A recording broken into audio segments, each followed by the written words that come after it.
My name's Tony King, and welcome to Zerion Tips. Customer and vendor part numbers have always been an issue for our customers.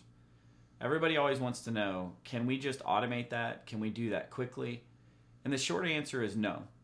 Nonetheless, I'm going to show you how to put in part numbers for both vendors and customers today. Customer and vendor part numbers look very, very similar within both the customer file and the vendor file. Simply pull up either the customer or the vendor, go to File, and go to Customer Part Number.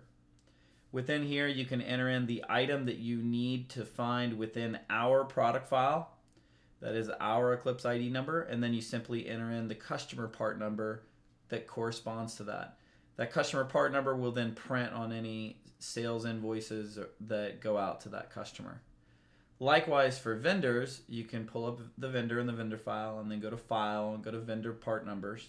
Works the exact same way. You've got to figure out the Eclipse ID number, and then you've got to type in the corresponding part number that the vendor has given you.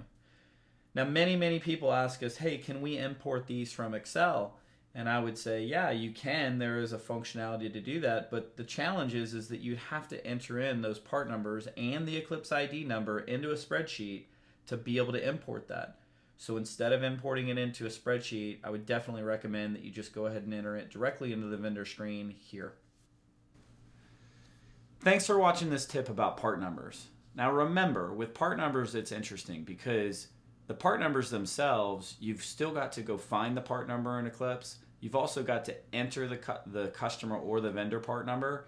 And when it comes to automation, people think, well, let's go ahead and put that into a spreadsheet. Well, if you're going to key it into a spreadsheet, why not just save yourself the time and effort to upload it and just enter it into Eclipse? The two fields that you have to enter into Eclipse are your ID and their part number. You might as well just spend your time finding the right part number and entering in theirs versus entering into a spreadsheet. Sure, you can upload it if you want to, but my recommendation is just to have a product expert key in the products for you and you'll be done the first time. I hope this tip is helpful for you. Please feel free to reach out with any questions or comments, and have a great day.